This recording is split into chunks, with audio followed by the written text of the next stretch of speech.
राजीव के लाडले चुनावी हिंदू और जनेऊधारी राहुल गांधी को कोई बताएगा कि जब बात ज्ञान और धर्म शास्त्रों की होती है तो सिर्फ पर्ची पढ़कर या रटी रटाई राजनीति चमकाकर इतिहास और सनातन को कटघरे में नहीं खड़ा किया जा सकता। राजनीति के मैदान में खुद को कोल ब्राह्मण बताने से लेकर जनेऊ का प्रदर्शन करने वाले राहुल गांधी ने एक बार फिर साबित कर दिया है कि उनके पास भारत के सनातन संस्कारों, वेदों और ग्रंथों का ज्ञान शून्य के बराबर है। पुणे के एक कार्यक्रम में मनुस्मृति का आधा अधूरा श्लोक उठाकर महिलाओं की आजादी पर प्रवचन देना राहुल गांधी को इतना भारी पड़ जाएगा, इसका अंदाजा शायद उनकी स्क्रिप्ट लिखने वाली टीम को भी नहीं था। बीजेपी सांसद निशिकांत दुबे ने सोशल मीडिया पर जिस तरह राहुल गांधी की बौद्धिक क्षमता, धार्मिक समझ और उनके अधिकारों को नंगा किया है, उसके बाद तो राहुल गांधी को जवाब सूझ ही नहीं रहा होगा। निशिकांत दुबे ने सबसे पहले राहुल गांधी के असली वंश और धर्म का आईना दिखाते हुए उनकी समझ पर ऐसा तीखा प्रहार किया जो सीधे उनकी राजनीतिक ढोंग की बुनियाद पर चोट करता है। दुबे ने साफ कहा कि राहुल गांधी दरअसल फिरोज गांधी के पोते हैं, यानी वंशज हैं। भारत के संविधान और धार्मिक मान्यताओं के हिसाब से वे पारसी धर्म से आते हैं और अल्पसंख्यक हैं। जब आपका कर्म और धर्म पारसी है तो फिर आपको सनातन धर्म, हिंदू मान्यताओं, वेदों, ग्रंथों पर लगातार जहर उगलने का हक आखिर किसने दे दिया है?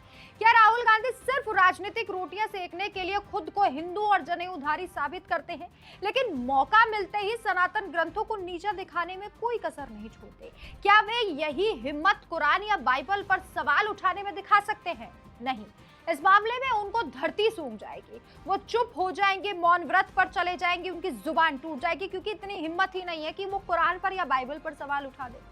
राहुल गांधी की शिक्षा और उनकी भारतीय संस्कृति की समझ पर हमला बोलते हुए दुबे ने साफ कहा कि अंग्रेजी भाषा में घेरे में पले बड़े राहुल गांधी को भारत के वेद, पुराण, रामायण और महाभारत का काका भी नहीं पता। मनुस्मृति जैसी गूढ़ सांस्कृतिक रचना को पढ़ना और समझना राहुल गांधी के बस की बात नहीं है। अब क्योंकि इससे पहले कई बार राहुल गांधी के परिवार और सोनिया गांधी को लेकर, इटालियन को लेकर काफी ज्यादा सवाल उठाए गए हैं।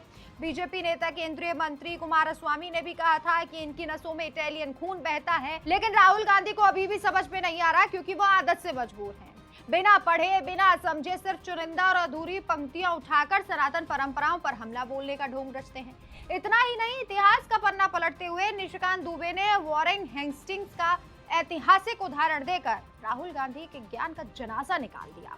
उन्होंने लिखा, Rahul Gandhi ji, Warren Hasting Britain के गवर्नर जनरल ने 27 मार्च 1775 को 11 पंडितों, विद्वानों का एक समिति बनाया, जिसका उद्देश्य था भारत में उपलब्ध सभी सांस्कृतिक पाली ग्रंथ का अनुवाद अध्ययन करना। आज भारत में जितने ग्रंथ पर चर्चा होती है, सभी अंग्रेजों की कमेटी द्वारा अनुवादित किया गया है।